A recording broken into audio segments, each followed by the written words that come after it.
Carey and Hans Conried.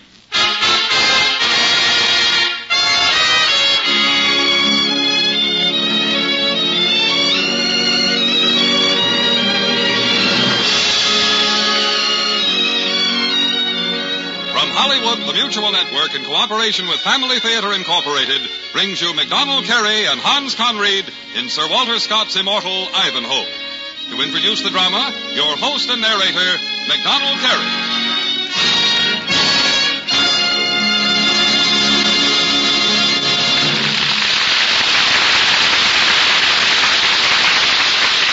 Thank you, Gene Baker. I suppose that most of us have our favorite author. I know that I have mine, and he's been so ever since that day long ago when I first picked up the most exciting, intriguing, and romantic historical novel I've ever read. Once I started it, I couldn't put it down, any more than I can put it down today if I as much as open it to the first page.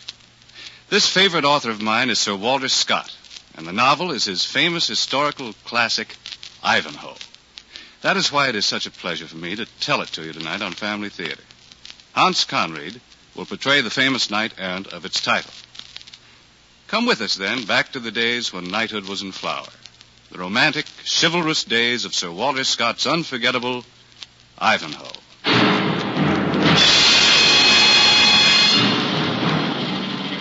The storm that raged that night around the castle of Rotherford, the castle of Cedric the Saxon, was no more tempestuous or violent than were the times. For England was a nation divided. Her arrogant Norman conquerors rode roughshod over her proud and resentful Saxon people. And her king, Richard the Lion-Hearted, was captive in the far-off Holy Lands, while his feared and hated brother, Prince John, occupied his throne. Aye, the storm that raged that night round the rugged battlements of the castle of Cedric reflected well the tempestuous temper of the times.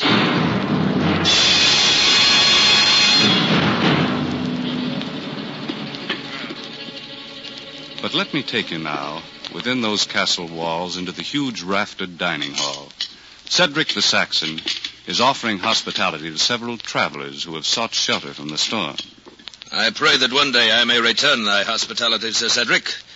Then we shall drink good Norman wine, which I warrant shall forever turn thy tongue against this rough Saxon brew. There spoke Sir Bran de Bois Guilbert, arrogant, haughty Norman knight, but recently returned from the Crusades, one of the travelers given shelter this night. I trust, Sir Brian, that you'll not measure the extent of my hospitality by the limitations of thy personal likes and dislikes.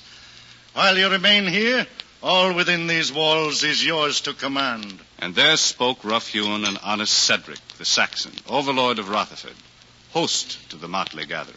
My deepest thanks, Sir Cedric, for opening thy gates to a wet and weary merchant. May you and yours be forever blessed for this charitable deed.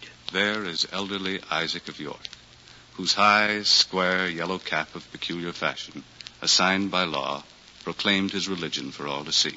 But what is this, Sir Cedric?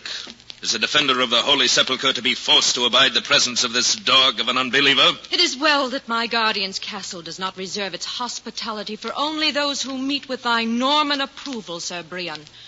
Else even those of true Saxon ancestry might not enter here. And there spoke the lovely Lady Rowena, Cedric's ward, whose beauty and warmth of spirit could have charmed the flinty heart of the Prince of Evil himself. I have no wish to cause discomfort to thee and thy guests, Sir Cedric. I can well withdraw. That shall not be necessary, Isaac. There is room here at the fireplace beside me, and food and warmth to appease thy hunger and dry thy clothes. Take thy place then here, beside me. And thus speaks the last of the travelers, a young pilgrim but recently returned from the Holy Land, whose black cloak with large collar and hood effectively conceals his features. And as Isaac thankfully seats himself at the fire beside the pilgrim, talk at the main table turns to other things. You are traveling then, Sir Brian, to the Passage of Arms at Ashby? Aye, Sir Cedric, there to test the strength of my lance against all comers. And I pledge thee that if it not be I who wins the chaplet of honor, it shall be another Norman knight. I beg your leave, Sir Brian, to state that Saxon chivalry comes second to none, either in tourney or in battle. Surely you yourself can attest to that. Or have you forgotten so soon the passage of arms at Darker? Plague take thee, pilgrim, for such a memory. What means the pilgrim by that, Sir Brian? He refers to a tourney held by King Richard, where my beast of a horse stumbled and caused my falling before the lance of a Saxon knight. A knight of Saxon blood, you say, Sir Brian? Aye, and one of little birth and less renown, my lady. He is the Knight of Ivanhoe. Ivanhoe? By your leave, me honoured guests, I must enjoin you from ever mentioning that name in my presence again. It is forbidden within the walls of the castle of Rutherford.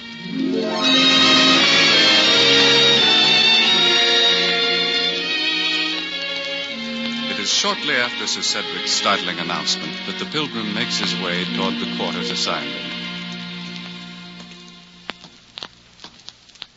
Then, from a side passage, a lovely girl emerges to halt the hooded figure's progress. May I speak with thee a moment, Sir Pilgrim? I am at thy service, Lady Rowena. You mentioned this evening a noble Saxon knight, the Knight of Ivanhoe. Please, in the name of heaven, if you have any inkling as to where he may be now, I beg thee, send him urgent word not to set foot on this land. Your tone bespeaks much concern for this Ivanhoe, Lady Rowena. Yet without more to judge by, I can scarce feel that the knight would listen. Not even if it were known that Prince John and his followers, and foremost among them being Sir Brian de Bois-Guilbert, have sworn death to all loyal followers of King Richard. For a man who has but little personal reason for living, milady, such a warning might serve only as a challenge. Why do you say but little personal reason for living, Sir Pilgrim? I have heard that Ivanhoe was banished from his father's domain because of love for thee, Lady Rowena. That is true. His father, my guardian, Sir Cedric, wishes me to wed royal Saxon blood. When Ivanhoe professed his love for me, despite this, his father banished him. Then what joy in life for Ivanhoe, unless he knows that this love of his be returned, milady? What message canst thou send him concerning this? Only that I pray he does not risk return to this land. But if he should, then I also pray he be here in time to bear arms at Ashby. For I fear that only a champion of Saxony could alter Sir Cedric's intention to wed me to someone else. A marriage which would forever bar happiness from either of us.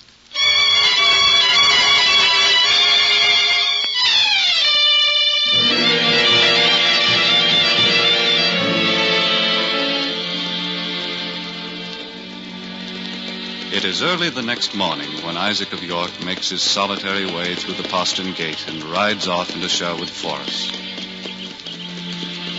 But scarce has the castle of Rotherford disappeared from his sight when flying hooves rapidly overtake the elderly merchants. The blessings of a new day upon thee, Isaac of York. Sir Pilgrim, I had not thought that I was the only one forsaking the hospitable walls of Rotherford at this early hour. Oh, nay, I too was up and about betimes, Isaac. And fortunate for thee that I was, for I overheard Sir Brian de Bois-Guilbert charge his Saracen slaves with the task of seizing thee near Ashby and taking thee captive to his castle of Torquilstone. But why, Sir Pilgrim? Why this intended seizure of my person? One might hazard that his coffers are in need of gold, Isaac, and he intends using the alchemy of torture to wring it out of a poor soul who would have but little redress. It is not enough, then, that such as he must scorn and despise us. Our worldly possessions, our very blood and bodies must be theirs to command also. Is it we, then, Sir Pilgrim, who are inhuman? In the eyes of God, Isaac, all men are brothers. And so, I have warned thee. And I, with my personal concern, have not even thanked thee for thy gracious mission. I wish for naught for this poor favor done, Isaac. For naught, Sir Pilgrim? Not even for a goodly steed, a firm lance, and a suit of the finest armor? And what fiend prompted that guess, Isaac? No fiend, but only the glint of firelight last evening upon the knight's chain and spurs of gold that are hidden beneath that pilgrim's gown. So, With eyes as keen as thine, there is little that I can say. True, Sir Pilgrim. But there is much that you can do. I beg thee to take this scroll to a kinsman of mine in Leicester. He hath 6 harnesses of Milan armor and 10 goodly steeds. The choice of these shall be thine. And if I were to avail myself of this largesse, good Isaac? Then may the blessings of our Father be upon thee, and may thy lance at the tourney of Ashby be as powerful as the rod of Moses.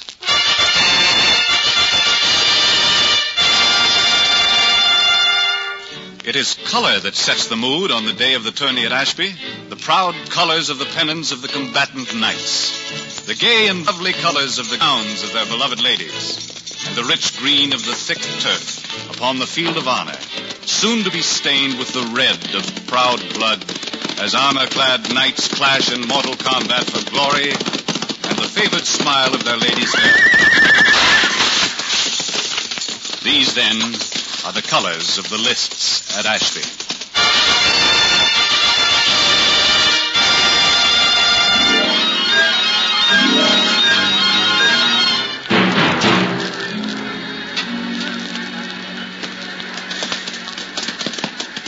Lady Rowena, look upon the pennons of those who have so far been victorious this day. Front-de-Boeuf, Marvoisin, Cyprien de Bois-Guilbert, Normans all. Are there no Saxons left with the courage and will to contest the field with such as these? I once knew of such a knight, Sir Cedric. One who could indeed have brought honor to the fair name of Saxon England, and to your house. Silence, Lady Rowena. On this subject, I'll hear you not. I shall speak no more of it, Sir Cedric. Oh, but look there, settling in the lower stands. 'Tis the merchant Isaac of York. And what a beautiful maiden with him. I wonder who she may be.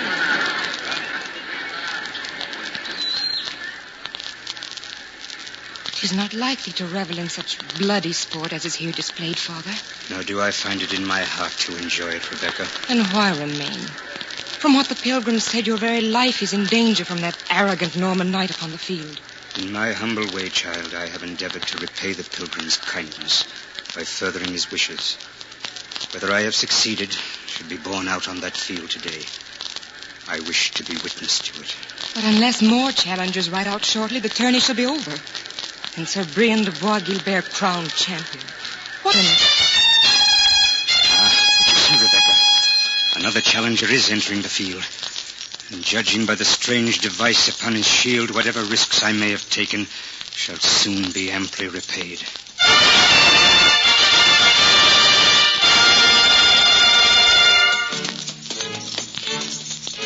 It is a strange device upon the shield of the challenger. A young oak tree uprooted, and the Spanish word desdichado inscribed across it. Disinherited. And now the disinherited knight guides his fiery black steed toward the pavilions of the Norman knights, whose shields hang defiantly from the pennant staffs. Straight to the pavilion of Sir Brian de Bois-Guilbert he rides. And with the tip of his lance, rudely strikes the proud shield to the ground.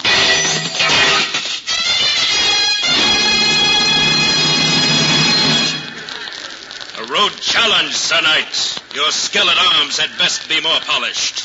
It is customary to answer a challenge with pointed lance rather than dullard words, Sir Brian. And well it shall be answered, Sir Knight. Too well for thy liking. Take thy place in the lists, and look thy last upon the sun.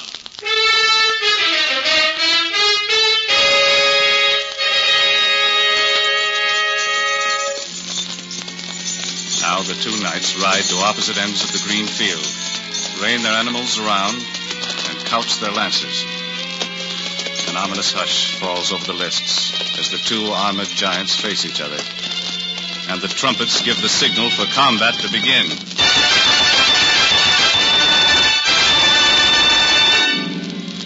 Then challenger and challenged start toward each other relentlessly, their horses first at a walk, then a trot, a canter, and then the hooves pound furiously against the turf as their masters bend low in their saddles. Shields are held high, the points of their lances aimed like arrows toward each other's breasts. And then, with the explosive force of a thunderbolt, they meet.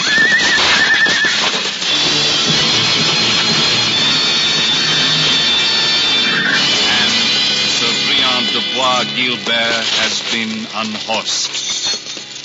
A lucky hit of the lance, Sir Knight. I challenge thee to dismount and see if thy luck still holds with cold steel. I doubt me, Sir Briand, that your sword can do as well against a true Saxon blade as you boast that it did against the Saracen. You bespeak yourself boldly to one who fights not of Holy Land or salvage the crown. If thou thinkst so, then let this blade show thee how infidel and traitorous knight shall fare before the banners of Richard of the Lion Heart. For St. George and Merry England! So, Sir Briand, yield then, or else thy life be forfeit. I yield to thee, Sir Disinherited. I yield.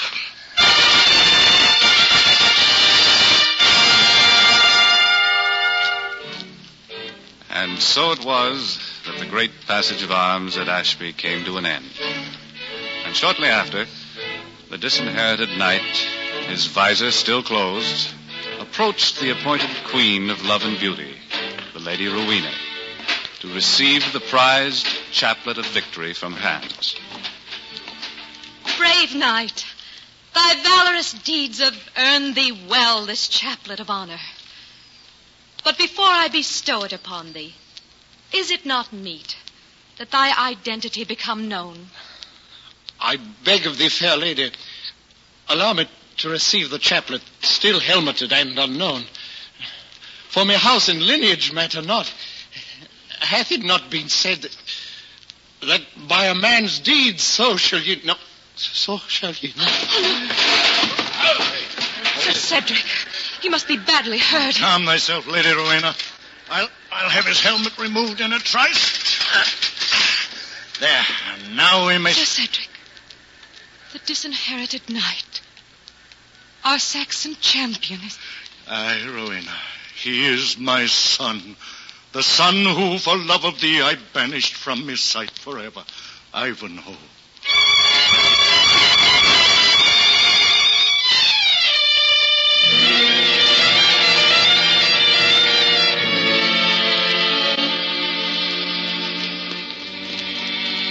Dusk is falling o'er Sherwood Forest as the retinue of Sir Cedric winds its way through the leafy glades, bound homeward toward the castle of Rotherford. At its head rides frowning, dour-visaged Sir Cedric. Beside him, the pale Lady Rowena. I tell thee, Lady Rowena, I'll have none of him. Let those leech his wounds for whose sake he suffered them. And for whose sake, if not for England's, dost thou believe his wounds were suffered, my lord? Surely not for those of Saxon blood. Else why did he wear the armor of Isaac and Rebecca? Why did he not proclaim his identity as a true champion of his people should? Wouldst thou have him then flaunt his banishment in thy face? Wouldst thou have him made open target for those who seek his life as the right hand of King Richard of the Lion Heart? Aye, I must in truth admit that thy words have somewhat of sense, Lady Rowena. And so you leave him, sore wounded by Sir Briand's lance, to be tended by Isaac and Rebecca. Leave him. In the name of heaven, Sir Cedric, I beseech thy aid. 'Tis the merchant, Isaac. Thy aid, noble Saxon. For the sake of our children, thy aid, Sir Cedric. Children? Ivanhoe and Rebecca? What's transpired, man? Speak quickly. 2 hours ago, the Saracen slaves of Sir Briand attacked my party in these woods. They have abducted my daughter, Rebecca, to hold her for ransom. And Ivanhoe? What of him, Isaac? So wounded as he was, he rode after them to rescue my daughter. Scarcely able to bear the weight of armor or sit upright in the saddle. Oh, no. Oh, they must be going to Sir Briand's castle, then, that of Torquilstone. And with 2 hours' start before us, I fear me, Isaac, that our children are lost to us forever.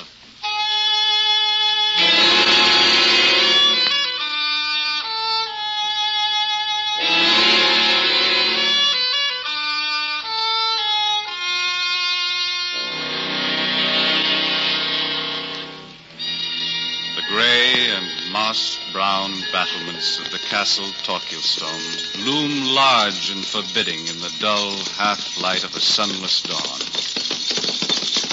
An armored knight, reeling in his saddle, reins up his horse and winds his horn in defiant challenge before the barred iron of her portcullis. A message from him is taken within. A challenge to the overlord of Torquilstone for trial by combat under the laws of chivalry. The prize, the fair person of the maiden Rebecca. And shortly after, out from the castle walls and across the drawbridge, armed and mounted for mortal battle, rides the ominous, powerful figure of Sir Briand de Bois Guilbert.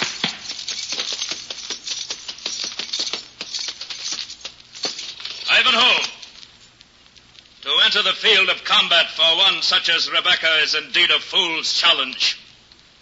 And to do battle with the wounds you suffered at Ashby by my lance is but to invite certain death. My wounds at Saracen hands did not deter me from unhorsing you in the Holy Land, Sir Briand. And if memory serves, it was you who yielded to me at Ashby, despite the hurts to which you refer. So be it then, dog of a Saxon. Take thy lance and prepare for the death you invite.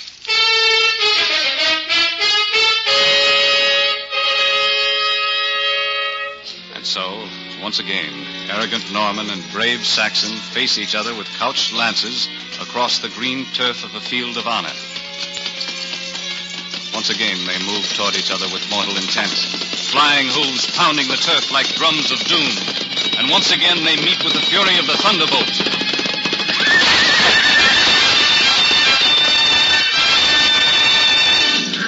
Horses recoil from the mighty shock. There, stunned and still upon the turf, lies Ivanhoe. But then he stirs, staggers to his feet, draws his blade, and with the lion's heart's own battle cry, St. George and merry England! He does battle against the furious attack of the still mounted Norman.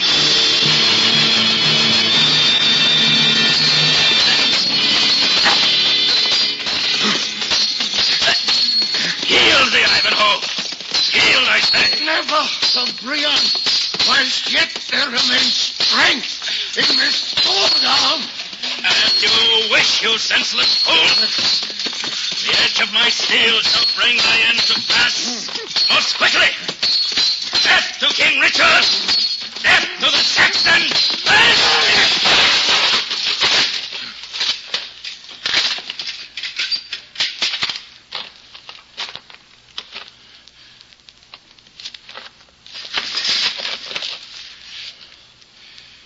The visor of thy helmet is open, Sir Briand. My dagger point is at thy throat. Yield thee now, or else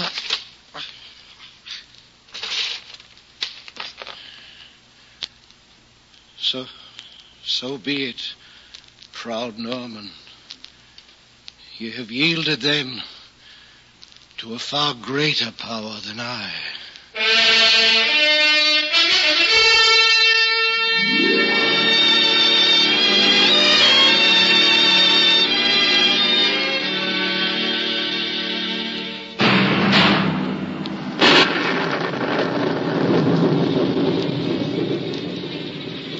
A storm rages round the castle of Rotherford, the castle of Cedric the Saxon.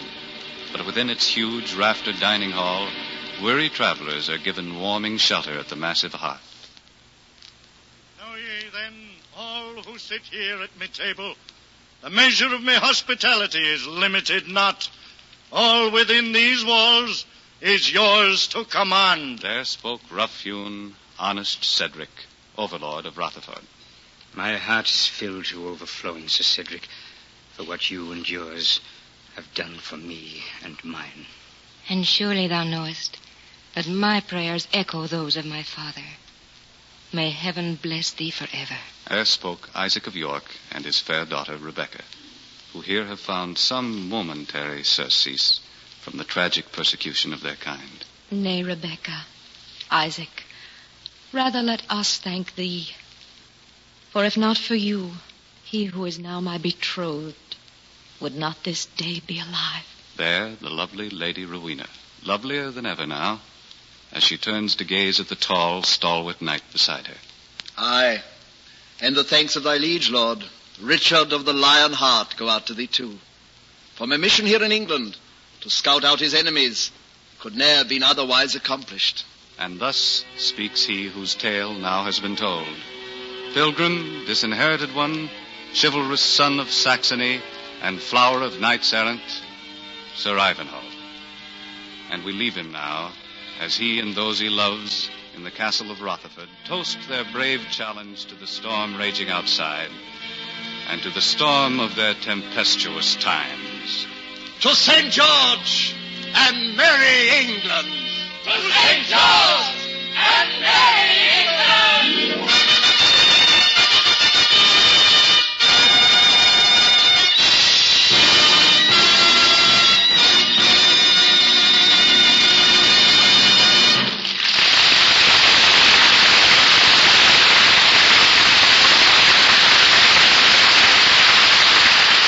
You know, here's something I think will interest you.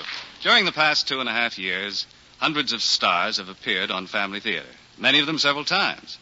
That's quite a record, and one we're all proud of. And why do we enjoy being on Family Theater? Because its ideals and objectives seem important to us and necessary. It brings us a weekly reminder that individuals and families can obtain God's help by praying for it humbly and sincerely. Many of Family Theater's regular listeners have written to tell us that they feel as we do, that they enjoy the program and approve of its ideals. We're always glad to receive your critical reactions to Family Theater. Why not drop us a note and perhaps mention a story you'd like to hear on our program? We'd like to have the opportunity of bringing it to you if we can, and with it to send you our reminder that the family that prays together stays together. More things are wrought by prayer than this world dreams of.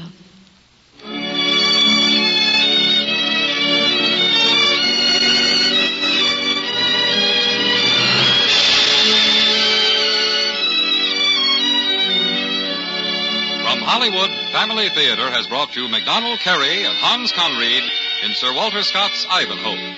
Others in our cast were Gene Bates, Tudor Owen, William Conrad, Lillian Baeff, and Walter Burke. Our adaptation was written by Sidney Marshall with music composed and conducted by Harry Zimmerman and was directed for Family Theater by Jaime Del Valle. This series of Family Theater broadcasts is made possible by the thousands of you who felt the need for this type of program, by the Mutual Network, which has responded to this need, and by the hundreds of stars of stage, screen, and radio who have so unselfishly given of their time and talent to appear on our Family Theater stage. This is Gene Baker inviting you to join us next week at this time when your Family Theater will present Anne Blythe and Sterling Holloway in George Lathrop's rollicking comedy In Each Other's Shoes. Join us, won't you?